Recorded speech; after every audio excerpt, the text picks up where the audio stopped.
All right. Welcome to our first ever, the Dorm Room to Boardroom podcast, the podcast where we highlight Babson's boldest student entrepreneurs. I'm Spiro Drenis, joined by my co-host Charlie Katzkaris, and each week we'll dive into some real stories of how founders are turning campus ideas into future companies. Let's get into it. Yeah, so not only is it our first podcast, but we also have our good friend, teammate, Cole Collins. Thank you guys for having me. Super excited for Dorm Room to Boardroom. There we go. Absolute electric name, by the way. That is sticking for sure. Super stoked to be here. Got a good win on Wednesday too, Yes, so sir. can't complain. Yes, Can't sir. complain. I was not there, but I heard it was a good one. Yeah. All right. First things first, we did some research on you and we know a little bit about you and we'll get into that. But I think we would be doing a disservice if we didn't start at one place only. Two broken arms. Yeah, both of them gone. Knew it was coming. Off bat, didn't know, but I knew it was coming. Tell us a little bit about how you want. Yeah, we'll break it down. I'll paint the scene for you. So this is the start of summer, literally first week of my internship. Coming back, going to play some hoops outside of my buddy's house, court outside. 1919, tough one. I mean, nail biter. I decided, you know what? I've been starting to yam. I was getting the plyos going for the past couple months. And I'm like, yeah, legs are feeling good. Decided to go up thinking I was MJ. And my buddy decided to duck instead of get out the way. So he ended up clipping my leg while I was in air. And then I ended up tumbling over, trying to catch myself. Ended up breaking and dislocating my left wrist and then fracturing my right forearm and right wrist. Surgery or no? Surgery on the left. That's our guy there. Yeah. But right one didn't need it, luckily. I literally was in ER that night. They put my left wrist back in. I thought I just strained my right forearm. And they're like, yeah, we'll x-ray you while you're under. And I was like, all right, perfect. I woke up literally like Squidward with both arms, just literally like this. It was the crazy. Yeah. Or the grown-ups one. I got that. It was either I got both of those images and gifts sent to me probably for the past 2-3 weeks after. It was nuts. But it was funny. It's it's funny to look back at. I'm speedy recovery. I was pretty grateful in terms of getting back to it and not having any casts when I got back to school, or having to do PT because PT sucks. And you were working with your arms like that? I was working with my arms. So my right arm, my fingers worked in my right arm, but my left one, my fingers didn't move for probably 3 weeks. So I had that Thursday I got injured, took off work. I had Tuesday with surgery. Took the rest of that week off, and then that Wednesday following, so about week and a half, almost 2 weeks. I was back in the office though that Wednesday. That's some real dedication. Yeah. Right there. So they were only giving me 4 hours. They gave me part time, which was nice, at home. So I worked at Medline Industries. It's a medical company that does creates a bunch of medical products as well as does shipping and logistics for the medical industry. So I was working there doing FP&A for them, corporate finance. And so I was doing Excel work, and they were like, yeah, we can't give you 8 hours on Excel. You're not going to be able to do much. But I was able to get it done. My right arm could still type, and voice to text was a savior. I'll tell you that much. Voice to text. Wow. Voice to text. I feel like that's a good segue. We could get into a little more serious stuff now. So you mentioned the internship. Yeah. I guess tell us a little bit more about your AI. Where does that tie in? Because specifically more how'd you get into AI? Yeah. And what made you want to do it? Because you're big AI. Yeah. I mean, I I actually just stumbled upon it. I think a lot of people in tech really find the same path of just kind of stumbling in. So I was the VP of finance my sophomore year for the AI club. That was when I kind of thought I was going into wealth management, finance side of things, potentially corporate finance. And just got really intrigued in the way that AI was able to leverage so many different industries, sectors, because I love just trying new things, new tools, new workflows, and that was really cool to see how everything was changing. And there was an event come next year, Generator, Babson's AI Interdisciplinary Lab, where students teach other students on how to use AI, professors teach other professors on how to use AI, and we come back to these 8 different labs that sector off AI in different spaces to come back and make research in the space. And so their first event was how I use AI, and I was able to see it in like product design and education and in finance. And I was like, oh my gosh, like I need to be here. Like I loved innovation. I love the speed of it. I love how fast it changes and having to stay on your toes. So put my foot forward, and I was like, hey, I'll help you guys out with anything I can budget, run events, because that was the position I was holding for the AI club. So yeah, I stumbled in that, and I really had no experience in terms of tech side of things. Like, yeah, that must have been difficult because I bet there's some hard ones in there. Yeah, there's some really smart people here on campus. Even though it's a business school, there are a lot of tech junkies that really know their stuff. And so I really didn't know much, but we had an event that came around in October, probably our second or third event. And it was like a product design in VR. So we had an idea based on a tool that we found called Meshi, which allowed you to turn image or text to 3D models. So I was like, okay, I'll try to test it out. So I was just like, I want to learn this. And honestly, I think I was the first person to figure out how to create AI images, put them into Meshi, create the 3D model, send it over to a program called Gravity Sketch, which allows you to actually get in VR and edit that model in real time. So you're able to literally paint it, right, and pull some of the faces and that sort of thing. How did you figure that out? Honestly, I'm a big trial and error guy. Like I just keep firing until I get to a spot that works, right? And like with chat, how people use it, right? It's an iterative process. You're not just doing one prompt, get your answer, take it to use somewhere else. And I'll come back to that with some of the other stuff that I'm working on. But I kept going at it. Hey, this isn't working, and why? Keep asking and being curious about it. And so I was working with it in terms of, hey, like I'm uploading this 3D model in an STL file. There's a bunch of different ways you can upload STL, OBX. So I tried to figure out what type of model worked to upload to Gravity Sketch. One of the other things we had to do too was I'd upload it. It would get into the software in Gravity Sketch, throw it in VR, but I wasn't able to edit any of the faces. So I had to figure out, it's basically called a poly count with 3D models. So faces are how do you cut up the model into how many squares or polygons that it holds. So I had to figure out the polygon count that would work in the software. So there's like a bunch of different options you could choose. Beyond me. There's a bunch of different. I had no clue. I had no clue what the face count had to be. So I kind of just tested the smaller ones work or the larger ones work. It was on that smaller count that I was able to actually edit it. So it was really just trial and error until figuring something clicks. So that was sophomore year? That was junior year. So sophomore year is when I kind of first got introduced to the space. And then junior year was like, I'm taking the leap to kind of move towards it. And then once you kind of started figuring out your bearings, where was the next step forward where you really saw something switch? Yeah. I think I was super interested in the product design space because I didn't view myself as a creative. I thought that artistically, like I sketch, I'm suck. I'm buns. Like I'm not great. But I think it allowed me to get creative with that work, like start somewhere, be able to edit with it to come to my vision.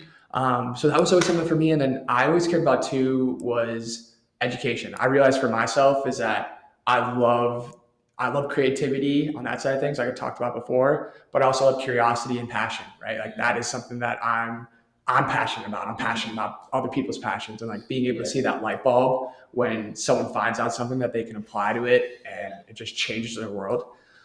So education was something important to me. And I always had a vision of a class that you could take during middle school or high school. That was like a project-based learning style where you could work on a project now using AI tools to bring your ideas to life. And I actually had in middle school, I had the opportunity in one of my literature classes if I had the opportunity to restructure the education system, what would it look like? And before I even had AI tools in the mix, that was something that I pitched in my presentation, was to have a system that like when you reach high school, you're able to become more passion focused rather than a linear classroom style. So being able to actually have real application in the work that you're doing. And so that was always something I had in the back of my mind. And then when the AI tools emerged, that was where I was like, wow, it's like, I think everyone can do this now. So that's where the intersection came, and was able to kind of create two businesses out of that come the next semester, junior year. So I started creating a ethical AI literacy program to teach underserved, underappreciated communities the AI tools on the market to actually lower the wealth gap and to even things out.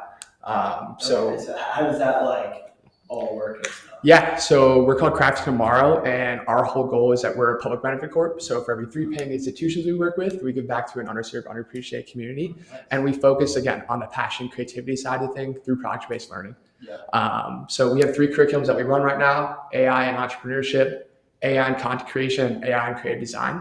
And so we'll hold 1-day sessions with after-school programs, high schools, teaching kids how to leverage these tools to end up at the end of it being able to create a pitch competition. Nice. And so some of the tools we use is teaching them how to use chat for creating business models, right? Yeah. Using Perplexity or even Chat's deep research for the research and analysis portion of what their idea is, using Midjourney or other image gen models to then create their brand imaging, what they're thinking about, and bring that to life. And if it's not even entrepreneurship, right? Creative design, how do I leverage these tools to enhance my creations? And then using no-code dev websites. So there's things called Lovable or Vercel on the market that you're able to prompt in and create a website out of the things that you're creating. So they create their business, and then they actually have a platform that they can show it off on. Nice. And then we use the final one is called Gamma AI, which is our presentation style AI, which allows you to upload a file from Google Drive, and it will make a 10-page slide deck for you based on that information. Oh, nice. So yeah, that must be super fulfilling. Yeah, no, it's great. Seeing these kids just kind of mess around with AI and create something sick. Yeah, it's what is your day to day look like being a full-time student and then also working on that? Are you working with other people? Are you working with professors? How do you get in contact with these organizations where you bring Crafting Tomorrow to underappreciated kids? Yeah. So I think honestly, a lot of our connections comes from the generator. My co-founders, Alex Larai and Reese Gardner, we all kind of cultivated together at the beginning through the student side of things, but the faculty is super supporting on the team. They make sure that everything's in the right place. We're going to provide funds. So for the experiential learning lab that we have, one of our sessions that we ran last semester, we actually brought Boys and Girls Clubs to Babson. Had about 20 students here that we ran our session at, got food for them. And that's really the craziest thing too, is that a lot of these kids have been slighted by the education system. They don't see the value in it. They also have different values at home, right? Getting food on the table, helping their parents out, certain things that are more important to them than learning, right? And so making sure that they understand that these tools are on the market is a David and Goliath type situation where it really can level the playing field from the people that are the giants, the top 1%, top 10%, to those that can actually leverage these tools to create generational wealth, right? And as soon as that clicks for them, right, asking the question, who wants to be a millionaire here? Their eyes, right, exactly. Who wouldn't? So it's super cool too to see their engagement increase throughout the session too, right? Once they start seeing everything put together, and how it works, and then they get more engaged. Exactly. And so not only just the AI tools, but even teaching them entrepreneurship, right? What's the core thing entrepreneurship is about is solving a problem, not providing the coolest solution or the best solution. It's understanding the problem too. Most entrepreneurs, the products that they're starting or their companies that they're starting are something they relate to. It's a problem they've had in their own life or they've seen around in their environment. And finding a way to solve it, right? And when you have one person that you solve the problem for, 2 people, 5 people, 10 people, and that continues to expand, you build on that. And I think that's really what we're teaching them in the frameworks of entrepreneurship to be successful too with using these tools. Yeah, that's awesome. I think staying on the educational side of things quickly. I know you have some other businesses, but sticking with the educational stuff. If I'm not mistaken, you also co-teach a class here at Babson. Yeah, I am co-teaching this year.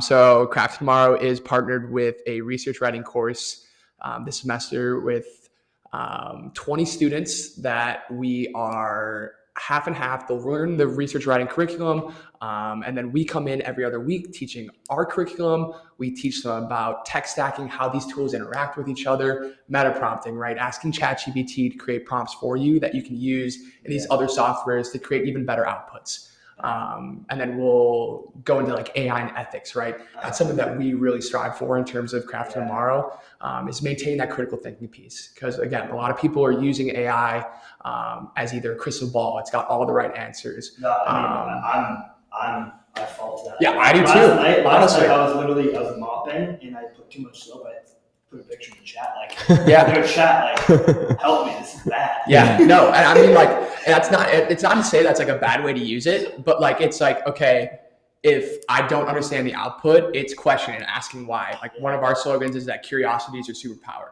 right? Yeah. So like, that is what's going to continue to keep going. So like, even if you don't understand, like, it gives you your output of how to, like, I didn't mop the floor correctly, right? Yeah. All right. It's like you used way too much soap. No, you literally took a picture of all the soap on our floor, and he's like, "Yo, chat, what do I do now?" Yeah. He uses it way more than me. I used it the other day I was at a wedding back home, and I had my like grandfather's watch collection like at my crib, and like his wrists were massive, like I mean like gigantic. So I had it like, hey, like how can I resize this type of watch? And so it was helping me through that in terms of like the tools I had around my house. We all use it, and it's just gonna keep increasing. Yeah, no, I think it will too. I was thinking about it last night when I asked them cool shit. I'm asking chat like how to mop. Like this is bad. Yeah. But then I'm like, it's such like a good logical voice of reasoning though. Yeah. Where it's like if you don't know what to do, it'll give you like the best route of what you should do, or the most logical route. Yeah. So, I don't know. I feel like when I use it, I'm like, okay, I like kind of know I'm on the right path. Like, for sure.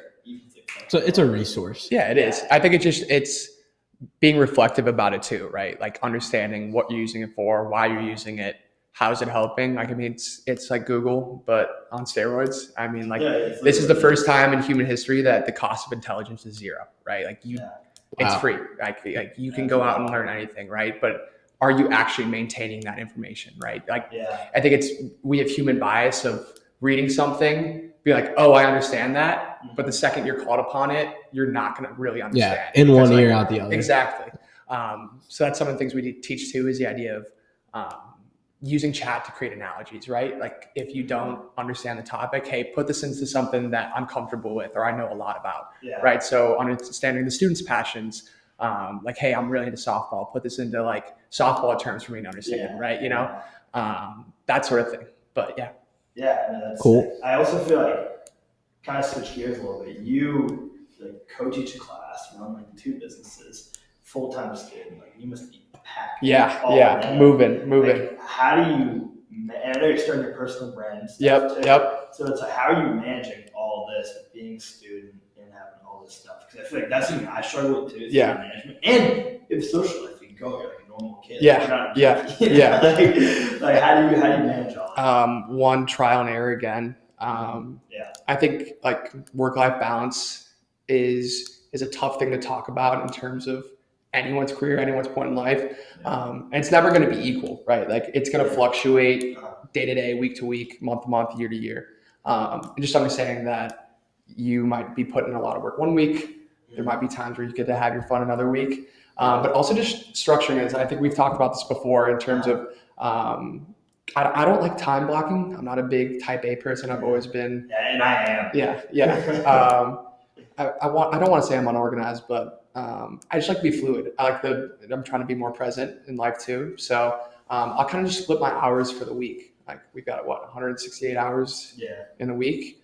And I'll break that basically into 4 categories. I'll go from like spiritual and faith, health, relationships, and then work, right? And so I'll divvy up where I want my projected hours into those spaces and how I see those fitting, and come back and reflect on them after the week and see where I'm at. And they might be I might have put in more hours of work this week and might have lacked in one area. How did that affect me? Where does that see me moving forward? What's next week going to look like, right?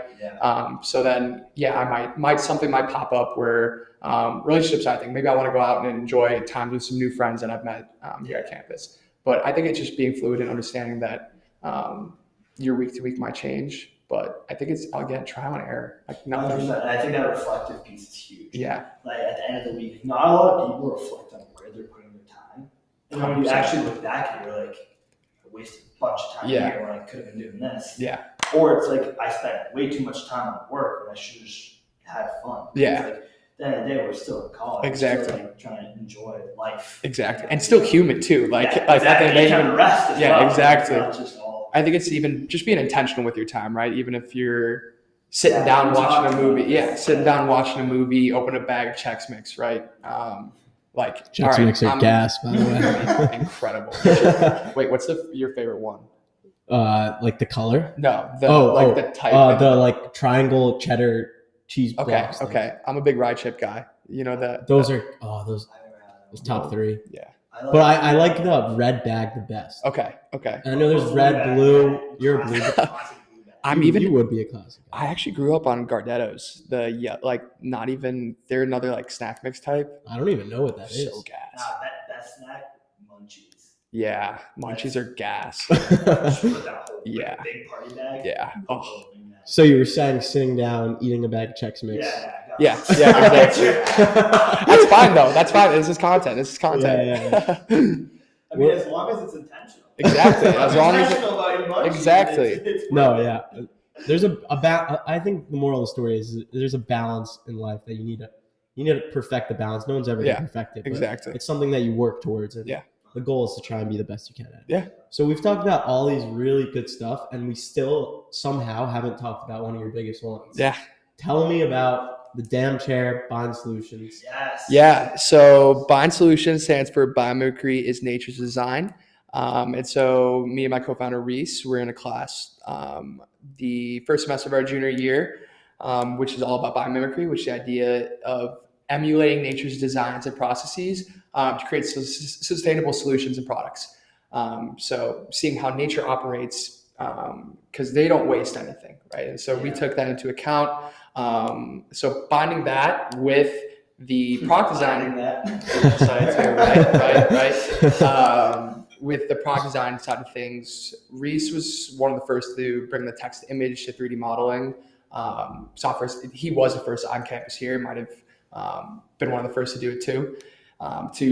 His whole vision was to bring it to scale, right? We're stuck within these 3D printers, these small boxes.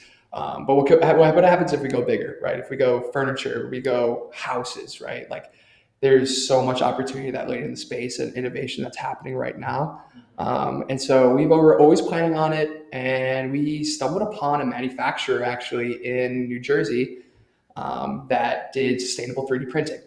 And so that's what Bind really is all about, is using the waste products in the cycle of a product, right? Most of the stuff that we create is cradle to grave, right? So from the beginning of the product life cycle to the end, grave is we throw it out in waste management, right? Our whole thing is creating cradle to cradle, right? Using that waste to actually be the input materials that starts the cycle again. And that's exactly what Decibel, our printer and manufacturer, does. So we were able to use the softwares that we had on campus and that we were using to create images, to create the 3D models.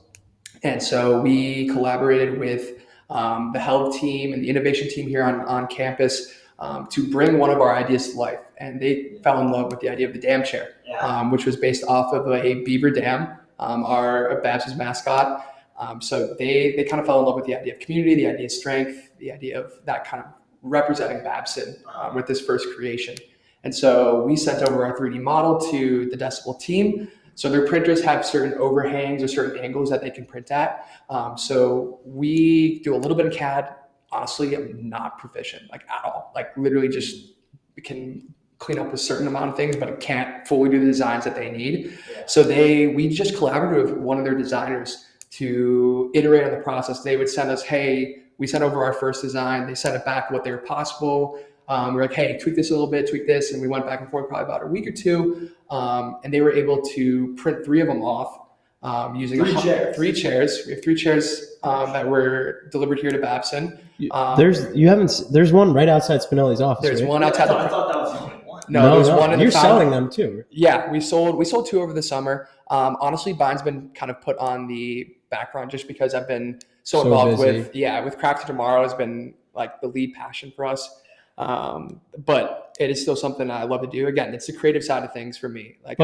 Sorry, I didn't interrupt. So you said you like stumbled across the manufacturer in New Jersey. It sounds easier said than done.